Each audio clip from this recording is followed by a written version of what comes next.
Alright, welcome to the third part of the tutorial. What I'm going to show you here is a little bit more about your layers and also how to save a file and the layers for later if you want to go back and edit it.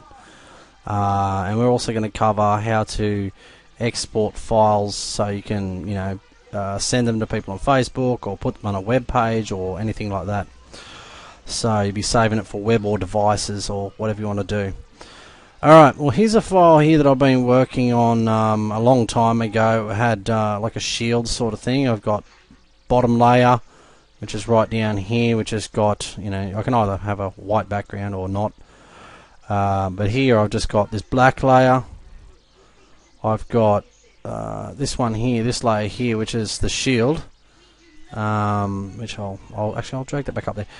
And I'll show you what this did. Like I can sit there and I've got all these different things for a game that I was making some graphics for at one point. For Call of Duty, there was a Call of Duty web page thing that we had, and we're working on it. So anyway, this is the stuff. I think it was for Modern Warfare 3. I think it was where you had all the different levels and stuff like that. Anyway, that's irrelevant.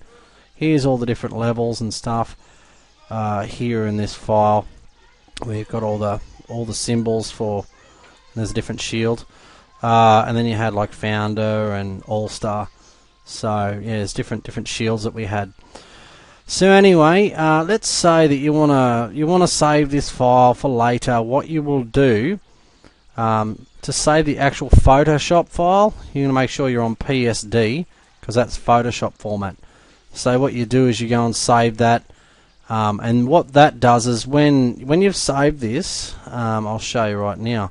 So let's say if I go back up to Open, and I go down here to, where is it? Metals. There we go, Metals. So if I go here, straight back up again, I've got all my layers that I can go and change or whatever. So that's what saving your Photoshop file is important for, so you can actually go back and you can go fiddle with your layers and things like that if you want to at a later stage. Now let's say you want to export one of these images like this for the web. What you will do is you go to File and Save for Web and Devices. Now in here, I'll drag this window over here.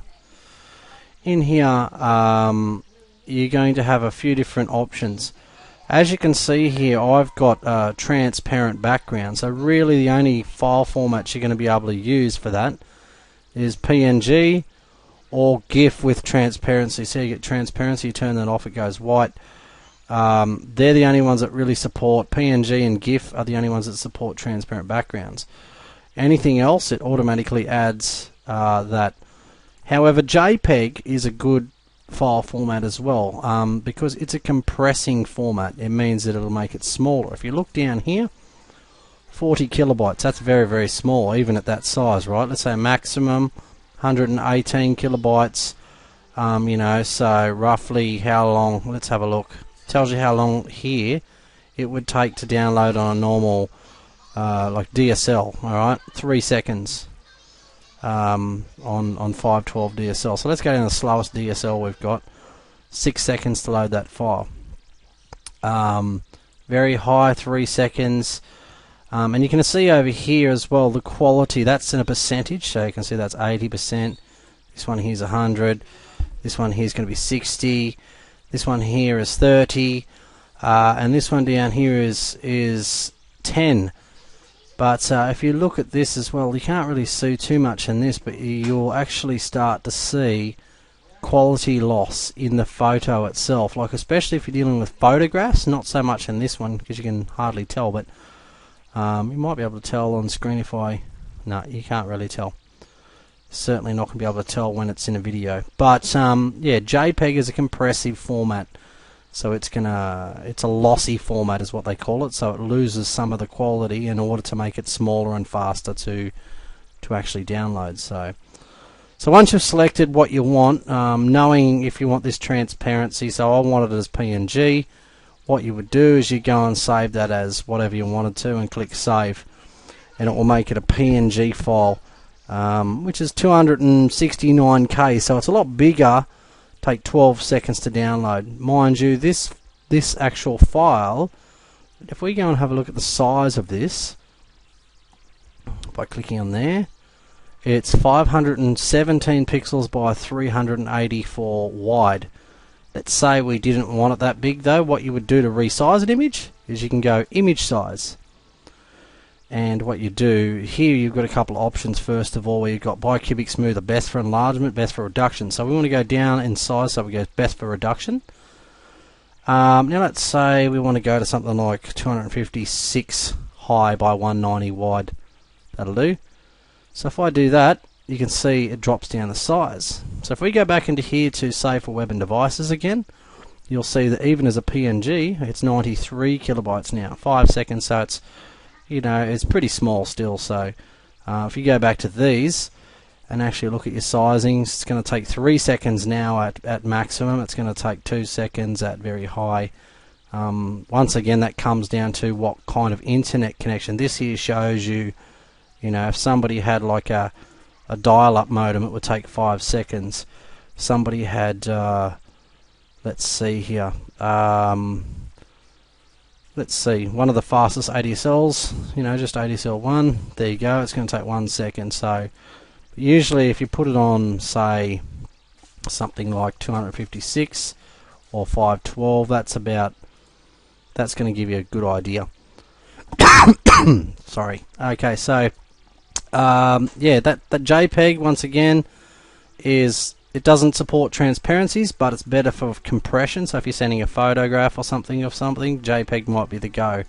And if you look at this image, this window here, as you adjust these, you'll be able to see, you know, how much it's losing quality. So you can zoom in here, down here, if you need to actually see, you know, what it looks like at, like if I go 300% here and I drop this, see how you see the pixelation? You might be able to see it now that I've zoomed in a bit. So that less, a little bit better quality, very high, and maximum. You know, not that much between sort of very high and maximum, but definitely at low you can see that it gets that pixelation blurriness about it, and it's sort of doesn't look very good. So, but yes, so PNG, great for transparencies. I usually use PNG and just size it down to whatever I want to size it to, and then save it. And when you save it, it'll save at that size. One thing you want to note too, that if you've gone and resized this image, you probably want to go back and say step backwards, because if you save it, it's going to save at that smaller size. So I always go back, and then this star up here, as you see here, represents that it hasn't been saved. So I've gone back up to its original size, then saved it. So that's just a little pitfall that you can have that I thought I'd point out there. So, alright, well, I hope that helps you a little bit more with saving in Photoshop. Yeah, stay tuned for some more videos. Peace out.